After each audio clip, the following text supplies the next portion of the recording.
আসসালামু আলাইকুম, সবাইকে স্বাগতম জানাচ্ছি ক্রিকেট অ্যানালিস্ট উইথ ইফতেখারের আজকের ভিডিওতে আমরা কথা বলবো বাংলাদেশ বনাম শ্রীলঙ্কার প্রথম ওয়ানডে ম্যাচটা নিয়ে। আজকে বাংলাদেশ সময় দুপুর ৩টায় শ্রীলঙ্কার আর প্রেমাদাসা স্টেডিয়ামে প্রথম ওয়ানডেতে বাংলাদেশ মুখোমুখি হতে যাচ্ছে শ্রীলঙ্কার। এবং এই ওয়ানডে দিয়ে জাতীয় দলের অধিনায়কদের মিশন শুরু করছে মেহেদী হাসান মিরাজ। তার প্রত্যাশাটাও আশা করি ভালো একটা প্রত্যাশা। দেশের জন্য তিনি ভালো একটা ক্যাপ্টেন্সি নিয়ে ম্যাচ জিতার জন্য তিনি চেষ্টা করবেন। আশা করি আমাদের নতুন ক্যাপ্টেন থেকে এই প্রত্যাশাটাই আমরা করি। শুরুতে আমি আর প্রেমাদাস স্টেডিয়ামের পিচ রিপোর্ট নিয়ে যদি কথা বলি, পিচ রিপোর্ট হচ্ছে স্পিন বলার সহায়ক, যেখানে আপনি স্পিন বোলাররা সবচেয়ে বেশি ভালো করে এবং পেসাররা নতুন বলে ভালো করে। সেই ক্ষেত্রে প্রথম ইনিংসে আবার ব্যাটারদের সুবিধা হয়, কারণ এই পিচে আপনি যদি দেখেন ৩০০-৪০০ রান করার মতন পিচ, কিন্তু এই পিচে হাইয়েস্ট স্কোর হচ্ছে ৩৭৫ এবং লো স্কোর যদি 50 রান। আপনি যদি এই পিচে প্রথম ইনিংসে ব্যাট করে টসে জিতে ব্যাট করে বা টস হেরে ব্যাট করে, ৮০% ম্যাচ জিতেছে প্রথম ইনিংসে ব্যাট করে, কারণ দ্বিতীয় ইনিংসে যখন ব্যাট করতে যায় ব্যাটসম্যানটা একটু কনফিউজ কঠিন হয়ে যায় তাদের জন্য স্পিন বলার খেলা বা পেস বল খেলা। সেই ক্ষেত্রে আহ, প্রথম ইনিংস সুবিধাটা এবং ব্যাট ফ্রেন্ডলি হওয়া প্রথম ইনিংসে এই সুযোগটা সবচেয়ে বেশি থাকে। সেই ক্ষেত্রে আমার ব্যক্তিগত এই পিচ রিপোর্ট অ্যানালিস থেকে আমি বলবো বাংলাদেশ যদি টসে জিতে তাহলে ব্যাটিং এর সিদ্ধান্তটা নেওয়া আমার জন্য যৌক্তিক হিসেবে আমি মনে করি। কেননা এই পিচে ৩৭৫ রান হাইয়েস্ট, অর্থাৎ ৪০০ রানের কাছাকাছি এই পিচে অনেক রান করা যায়। অবভিয়াসলি রান বেস পিচ, সেটা বলাই যায়। কিন্তু আরেকটা কথা বলি, আল প্রেমাদাস স্টেডিয়ামে বাংলাদেশ এখন পর্যন্ত ১৩টা ম্যাচ খেলেছে, যার মধ্যে একটা তো বাংলাদেশ জিততে পারেনি। এটা আসলে দুঃখের ব্যাপার। কিন্তু ইনশাল্লাহ আমরা আশা করব মেহেদী হাসান মিরাজের অধিনায়কত্ব এই স্টেডিয়ামে ম্যাচ জয় দিয়েই শুরু হবে।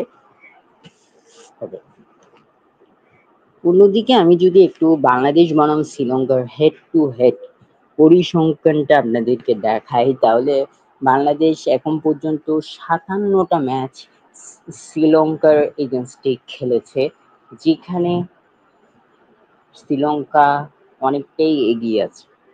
আহ, বাংলাদেশ জয় পেয়েছে ১২টা, হেরেছে ১৩টা, ৪৩টা, ড্র হয়েছে ২টা। অন্যদিকে শ্রীলঙ্কা জয় পেয়েছে ৪৩টা, হেরেছে ১২টা, ড্র হয়েছে ২টা। সেই ক্ষেত্রে হেড টু হেড পারফরমেন্সের বেস থেকে শ্রীলঙ্কা অনেকটা এগিয়ে আছে। এবং শ্রীলঙ্কার যেহেতু হোম অ্যাডভান্টেজটা হলো আলফা মাদ্রিস স্টেডিয়ামে, তারা লাস্ট ৫টা ম্যাচে ৫টাই জিতেছে এবং আমাদের বাংলাদেশ আলফা মাদ্রিস স্টেডিয়ামে ১৩টা ম্যাচ খেলে একটাও জিততে পারে নাই। সেক্ষেত্রে হোম অ্যাডভান্টেজের দিক থেকেও কিন্তু শ্রীলঙ্কা অনেকটাই এগিয়ে থাকবে। এবার যদি আপনাদেরকে আমি দুই দলের সর্বশেষ ৫ ম্যাচের কথা বলি, সেই ক্ষেত্রে বাংলাদেশের সেই তুলনায় অনেকটা পিছিয়ে। শ্রীলঙ্কা ৫ ম্যাচে ৩ জয়, ২ হার নিয়ে হার। সেই ক্ষেত্রে বাংলাদেশ ৫ ম্যাচে ১ জয়, ৪ হার। অর্থাৎ বাংলাদেশ সর্বশেষ ওয়ানডেটা খেলেছে ওয়েস্ট ইন্ডিজের এগেনস্টে। এখানে মেহেদী হাসান মিরাজ নেতৃত্ব দিয়েছিলেন শান্তর অবর্তমানে। তিনোটা ম্যাচে হেরেছেন, হোয়াইট ওয়াশ হয়েছেন। আফগানিস্তানের এগেনস্টে একটাতে নেতৃত্ব দিয়েছিলেন, বাট দুইটা ম্যাচ, ৩টা ম্যাচের সিরিজে ওখানে একটাতে জিতেছে মাত্র, আর সবগুলো হচ্ছে যে হেরেছে। সেখানে আফগানিস্তানের কাছেও সিরিজটা হারিয়েছে। আচ্ছা, মোটামুটি সর্বশেষ ৫ ম্যাচ বিবেচনায় যদি আপনি দেখেন, সেক্ষেত্রেও শ্রীলঙ্কা অনেকটা এগিয়ে আছে। এবার আমি একটু কথা বলতে চাই বাংলাদেশের পাওয়ার প্লেটা নিয়ে। বাংলাদেশের পাওয়ার প্লে কে নিয়ে একটু কথা বলতে চাই আমি। কারণ আপনি যদি বাংলাদেশের ম্যাচ অ্যানালিস্ট করে দেখেন, আপনি বিগত 10টা ম্যাচ যদি আপনি বাংলাদেশের অ্যানালিস করে দেখেন, দেখবেন বাংলাদেশ পাওয়ার প্লেতে উইকেট হারায় নাই এমন নাই। ওয়ানডে ম্যাচে ১ থেকে ১০ ওভার হচ্ছে পাওয়ার প্লে করে।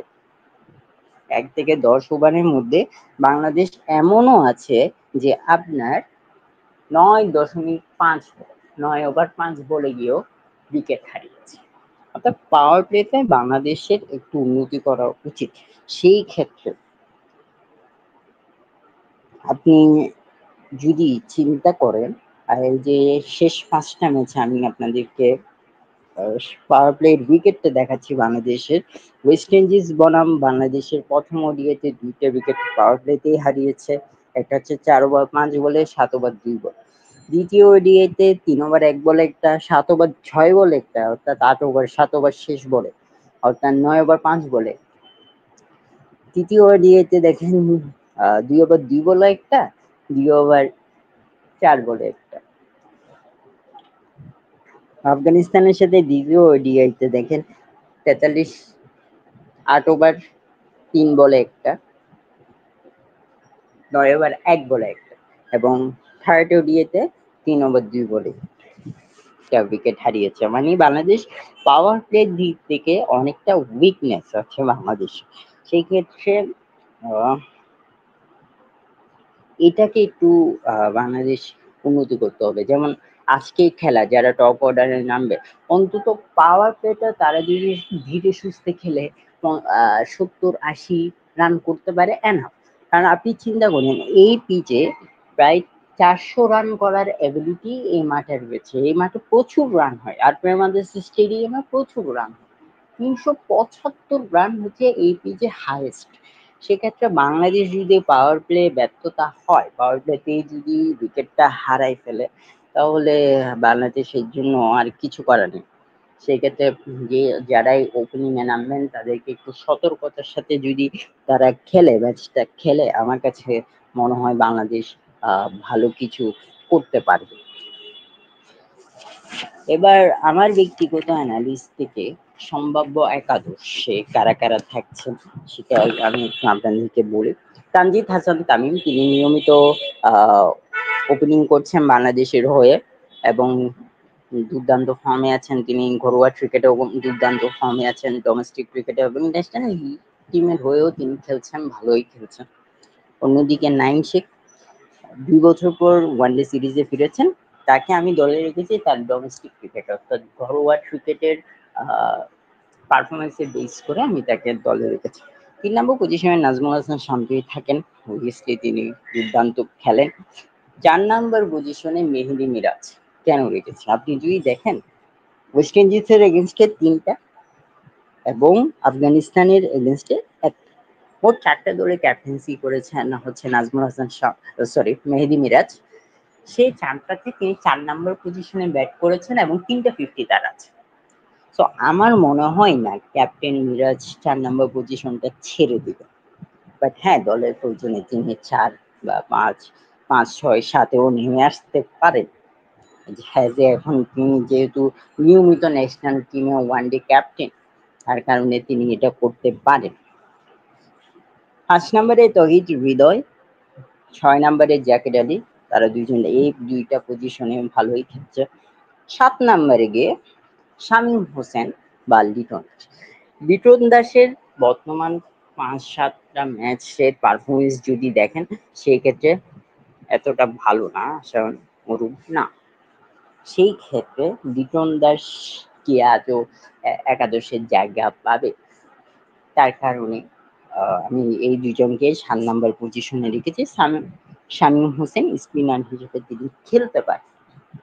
অ্যাজ এ অলরাউন্ডার তিনি স্পিন বল করতে পছন্দ করেন। অ্যাজ এ পিচটা হচ্ছে স্পিন ফ্রেন্ডলি, সেই ক্ষেত্রে তিনি খেলতে পারেন। অন্যদিকে আসি রিশাদ হোসেন, তিনি তো থাকছেন। ৯ নম্বরে তাসকিন আহমেদ, ১০ নম্বরে তানভীর ইসলাম, যার ওয়ানডেতে অভিষেক হতে যাচ্ছে। কারণ তাকে আমি রেখেছি তার স্পিন ফ্রেন্ডলি উইকেটে বেস করে। স্পিন ফ্রেন্ডলি উইকেটের ওপর বেস করে আমি তাকে দলে রেখেছি। ১১ নম্বরে মোস্তাফিজুর রহমান। মোটামুটি ৩ জন স্পিনার, শামীম হোসেন সহ ৪ জন যদি শামীম খেলেন তাহলে ৪ জন স্পিনার আর ২ জন পেসার নিয়ে মূলত আমার একাদশটা সাজাবো। ঠিক আছে? তাসকিন এবং মুস্তাফিজ কতটা ফিট এটা বলা যায় না।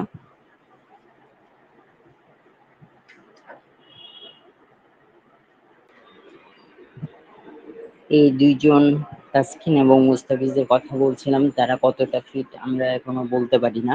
কারণ তারা দুজন ইনজুর কাটিয়ে ফিরেছেন।